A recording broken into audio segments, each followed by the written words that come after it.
आज राति चाहिँ के भयो भने साथीहरू है, रोमानियामा यस्तो यस्तो कुराहरूको साह्रै तनाव भोग्नुपर्छ के।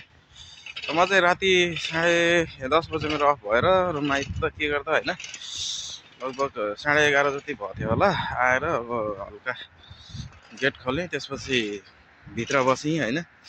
अनि टक्क म चाहिँ अब खाना उतैबाट लिएर आएको थिएँ, अनि त्यही भएर रेडिमेड खाना लिएर आएको थिएँ। त्यही भएर खानाको लागि भनेर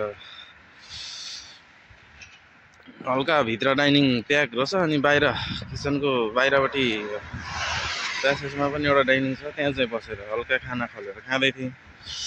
एक्कासी ढोका ढोक गरेँ। अब म त होला अब हाम्रै फ्लाइटको मान्छेहरू होला भनेर ढोका खोल्दिएँ होइन। ढोका खोलेको एउटा रोमानियनको बुढाबुढी आयो, 2 जना। अनि साथै के भन्यो अनि तिनीहरूको ल्याङ्ग्वेजमा होइन, कसले यहाँ ढकढक ढुकढुक गरेको डिस्टर्ब भयो यहाँ आउँ भन्ने कुरो गरेर फर्कायो। त्यहाँबाट झुक्किएर आयो कोठा जस्तो गरेर। अनि कसले भन्यो, कसले यहाँ ढकढक ढुकढुक गऱ्यो भने म त गेटमै थिएँ होइन। मैले चाहिँ म त होइन भर्खर आएको खाना खाएको भनेर इङ्ग्लिसमा भने। अनि त्यसले सिधै कुर्सी उठाएर यहाँ ढकढक ढुकढुक गर्ने तिमीहरूको दिमाग छैन यहाँ आउँ भनेर नाना थरीको गाली गर्न थाल्यो। गाली गर्यो। अनि त्यसपछि अनि उताबाट एउटा बङ्गाली भाइ उठेर आइरहेको थियो। म बसिरहेको कुर्सी उठाएर झ्याम्मै उता हुर्याइदिएर भित्र त्यो साथीहरू, मैले जो मान्छे कुट्यो भन्ने भिडियो छ, जस्तै त्यो दिन चाहिँ आएर म ठ्याक्कै यही कुर्सीमा बसेको थिएँ होइन, यही चेयरमा बसेको थिएँ र यहाँ खाना खाँदै थिएँ, डाइनिङ टेबल हो होइन। त्यसपछि मेरो पछाडिबाट ढोका ढकढक आवाज आयो। त्यसपछि मैले चाहिँ अनि त्यसपछि ढोका खोलिदिएँ। अनि नयाँ मान्छे रहेछ होइन, को हो के हो मलाई थाहा नै भएन।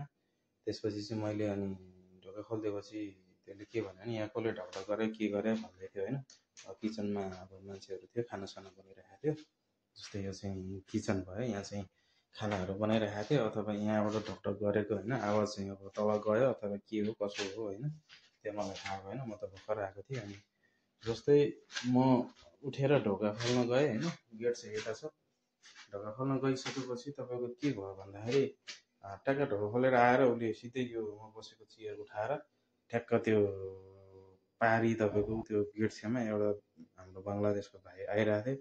अब अलिक मान्छे नि ज्याङ्गो थियो होइन। अनि त्यसपछि तपाईँको लगभग त्यो भाइलाई लागेको भए तपाईँको उसको भैँसडी फुट्थ्यो होला। अनि यो कुर्सी पनि फुटेको छ सायद, यो कुर्सी फुटेको छ होइन, त्यस्तो छ होइन। त्यस कारणले अब म त थाहा भएन टक्क उ गरिदिएको। अनि त्यसपछि थर्कायो दह्रो है। अब के भन्नु, अर्काको घरमा बसेपछि अब उसलाई डिस्टर्ब भयो होला के होला, ऊ कहाँ बस्थ्यो, यतातिर बस्थ्यो होला, त्यो थाहा भएन होइन। अब कहाँ बस्छ के बस्छ अर्काको रुमतिर बुझ्ने कुरो पनि भएन, थाहा पनि हुँदैन हामीलाई कहाँ बस्छ भन्ने कुरो होइन। त्यस कारणले उसले त्यसरी उ गर्यो होइन। त्यही भएर मैले चाहिँ एउटा यो भिडियो चाहिँ एउटा भनौँ न, एउटा रोमानियामा कस्तो कस्तो हुन्छ, हामीले कस्तो कस्तो भनौँ न समस्याहरू खेप्नुपर्छ भनेर पनि एउटा उसको लागि पनि मैले भिडियो बनाएको छु। त्यस कारणले गर्दा किन गाली गर्यो भन्ने कुरो थर्काउनु त्यो कुरो थाहा भएन कि, बुझ्नै सकिनँ। अनि लास्टमा अब इङ्ग्लिसमा नि गाली गर्छ, रोमनमा नि गाली गर्छ है।